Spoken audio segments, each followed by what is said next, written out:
you're very patient with your testing. You have all your variations, and you just go through and test each iteration, isn't it? I think anything in life you have to be patient with. Yeah. If you really want to be successful, very few people win the lottery Mm-mm.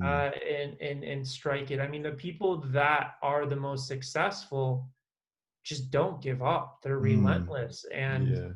and they just keep trying new things, whether that's online or offline. I think it was Thomas Edison. They said he failed That was 10,000 times in yes. inventing the light bulb.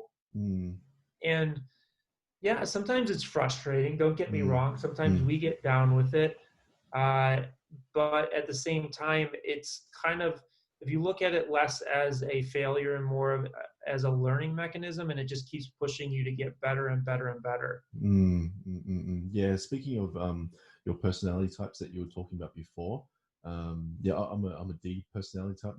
Dominant, influential, and I'm very task driven, and very fast, fast, fast. But you're very logical and everything. So you take your time, but you also use all the metrics and data. So that's really amazing that you can incorporate that into your marketing campaign. So, okay.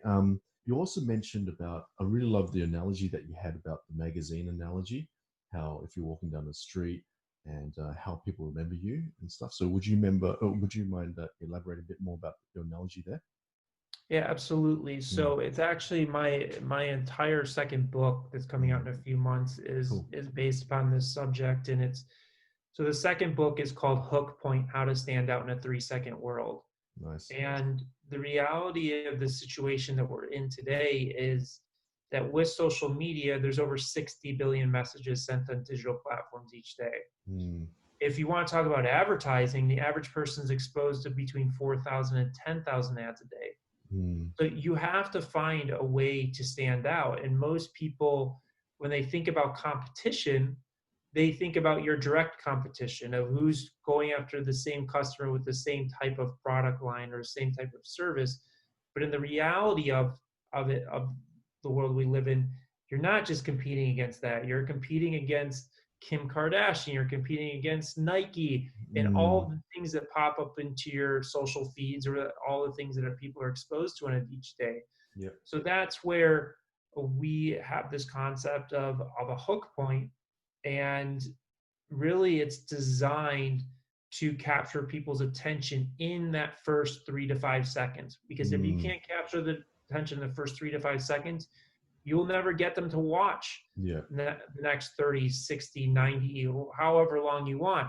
And Mm, there's a lot of conversation and information out there about building brand, like Simon Sinek's why, your purpose, all of that, which is mm, extremely valuable to have. mm, But the reality of the situation is if you can't capture their attention in like 3 to 5 seconds, none of that stuff even matters mm, because they won't true. even get to your product or service. They won't get to your purpose. They won't Exactly. get to your why.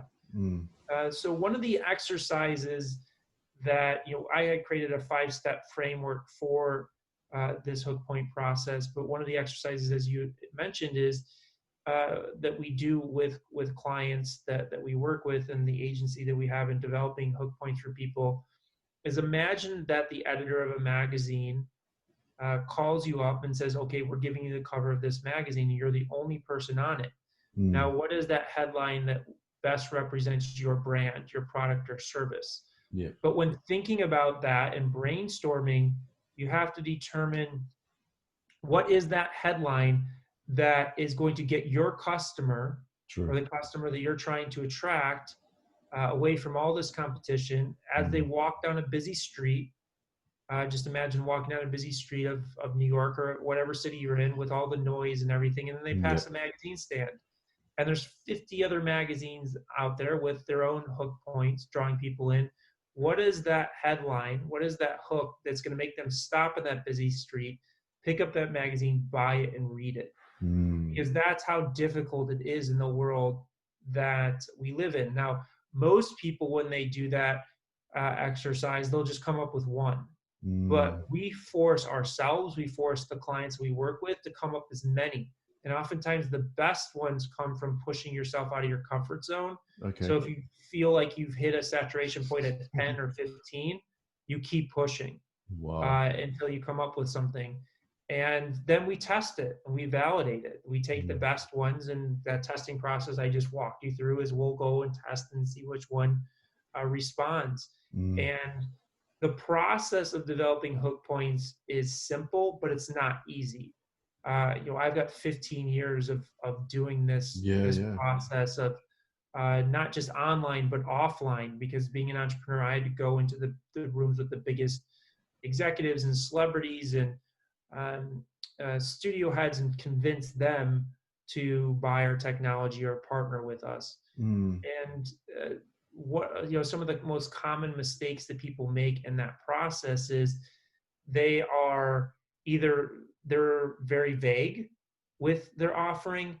They're saying something that's been said 10,000 times, especially Mm. the world that we live in. Yeah. It's like, for example, meditation.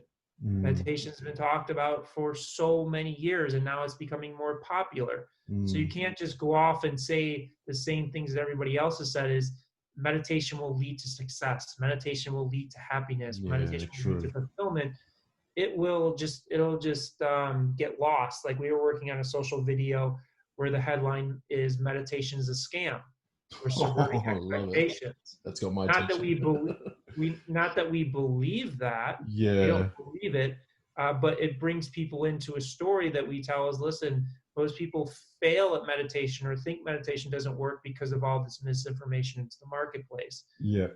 Or people just are, one of the interesting things is I meet people all the time, billionaires or people that are very successful and super smart, and they have a very difficult time distilling down their message in the simplest form because they didn't need to do it for themselves. Mm. They're just so smart, it comes intuitive to them. And you need to find a way to really simplify it, because if somebody has to think too hard, they're going to keep swiping. Mm. If it's too simple and it's vague, or if it's something they've seen 1,000 times, they're just going to keep swiping. So Mm. there's Mm. a fine line balance in doing it, and that's why I spent the time in this next book to develop a framework, and why we've built an agency helping people develop this is because it takes years and years of practice. Yeah. It's one of the most critical things, no matter what you're trying to achieve in today's world.